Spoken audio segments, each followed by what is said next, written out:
ರಾಜಕಾರಣಕ್ಕೆ ಪಾಪ ಅಮಾಯಕರು ಅವರು. ಅವ್ರಿಗೆ ಯಾರೂ ಸಿಕ್ಕಲಿಲ್ಲ ಪಾಪ, ಅವ್ರಿಗೆಲ್ಲ ತಂದು ಪಾಪ ಇಲ್ಲಿ ನಿಲ್ಲಿಸ್ತಾ ಇದ್ದಾರೆ. ರಾಜಕಾರಣದಲ್ಲಿ ನಿಲ್ಸೋಕ್ಕೆ ಯಾರು ಕ್ಯಾಂಡಿಡೇಟ್ ಇರಲಿಲ್ವಾ? ಯೋಗೇಶ್ವರ್ ಇರಲಿಲ್ವಾ? ಕುಮಾರಸ್ವಾಮಿ ಅವ್ರು ನಿಂತ್ಕೊಳ್ಳೋಕೆ ಆಗ್ತಾ ಇರಲಿಲ್ವಾ? ಬೇರೆ ಯಾರು ಇಲ್ವಾ? ಅಮಾಯಕರ ಪಾಪ ತಂದು ಒಬ್ಬ ಹೆಸರಾದಂಥ ಒಬ್ಬ ಅವರು ಹೃದಯ ತಜ್ಞರು, ಅವ್ರದ್ದೇ ಆದಂಥ ಒಂದು ಗೌರವ ಇದೆ ಸಮಾಜದಲ್ಲಿ. ಪಾಪ ಅವ್ರಿಗೆ ತಂದು ಪಾಪ ಏನೋ ಮಾಡೋಕ್ಕೆ ಹೊರಟಿದ್ದಾರೆ. ನಿಮಗೆ ತಾಕತ್ತಿಲ್ಲ ಅಂತ ಹೇಳಿ ಅವ್ರಿಗೆ ತಂದು ನಿಲ್ಲಿಸಿದ್ರೆ ನಿಮಗೆ ತಾಕತ್ತಿಲ್ಲ, ನಿಮ್ಮ ಮೇಲೆ ಗಂಡಸ್ತನ ಇಲ್ಲ ಅಂತ ಹೇಳ್ತೀನಿ ನಾನು. ನಿಂತ್ಕೋಬೇಕಾದ್ರೂ ಒಬ್ಬ ರಾಜಕಾರಣಿ, ಒಬ್ಬ ಯಾರಾದರೂ ಒಬ್ಬರು ಬೇಕಾದಷ್ಟು ಜನ ಇದ್ದಾರೆ. ಯಾಕೆ ಇಲ್ಲಿ ಒಬ್ಬ ಉಸ್ತುವಾರಿ ಮಂತ್ರಿ ಆಗಿದ್ದಾರಲ್ಲ, ಅವರಿಲ್ವಾ? ಅವರು ನಿಂತ್ಕೋಬೋದಲ್ವ? ಅವರು ಪಾಪ ಸೇವೆ ಮಾಡೋರೆ.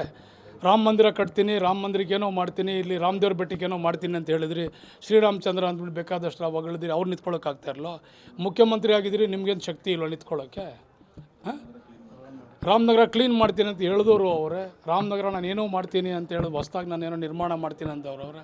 ಪಾಪ ಅಮಾಯಕಂತಂದು ಪಾಪ ಯಾಕೆ ನೀವೆಲ್ಲ ಪಾಪ ಇದು ಮಾಡ್ತಾಯಿದ್ದೀರಿ? ಹಂಗಲ್ಲಿ ನಿಮ್ಮಲ್ಲಿ ಶಕ್ತಿ ಇಲ್ಲ, ನಿಮ್ಮಲ್ಲಿ ಶಕ್ತಿ ಇಲ್ಲ. ಹರಕೆ ಕುರಿ ಪಾಪ ಮಾಡ್ತಾಯಿದ್ದಾರೆ ಪಾಪ. ಅವ್ರಿಗೇನು ಗೊತ್ತು ರಾಜಕಾರಣ ಪಾಪ? ಹೋಟೆಲ್ ನಿಮ್ಮ ಕುಟುಂಬದವ್ರು ಬಿಟ್ಟರೆ ಬೇರೆ ಯಾರೂ ಇಲ್ಲ ಅಂತ ಅರ್ಥನಾ? ಅಥವಾ ನಿಮ್ಮಲ್ಲಿ ಶಕ್ತಿ ಇಲ್ಲ ಅಂತನಾ? ಡಿ ಕೆ ಸುರೇಶ್ಗೆ ಸರಿಸಾಟಿ ಯಾರೂ ನಿಮ್ಮಲ್ಲಿಲ್ಲ ಅಂತ ಅರ್ಥ. ನೀವು ನಿಲ್ಲಿಸಿರೋ ಕ್ಯಾಂಡಿಡೇಟ್ ನೋಡಿದ್ರೆ ನಿಮ್ಮಲ್ಲಿ ಆ ಶಕ್ತಿ ಇಲ್ಲ, ರಾಜಕಾರಣ ಮಾಡುವಷ್ಟು ನಿಮ್ಮಲ್ಲಿ ಅವ್ರ ಎದುರುಗಡೆ ನಿಲ್ಲುವಂಥ ಶಕ್ತಿ ನಿಮ್ಮಲ್ಲಿಲ್ಲ ಅಂಥೇಳಿ ಸ್ಪಷ್ಟವಾಗಿ ನಿಮ್ಮ ಕ್ಯಾಂಡಿಡೇಟ್ ನೀವು ಯಾರು ನಿಲ್ಲಿಸ್ತಾ ಇದ್ದೀರಿ ಆ ಮುಖಾನ ನಮಗೆ ಕಾಣ್ತಾ ಇದೆ.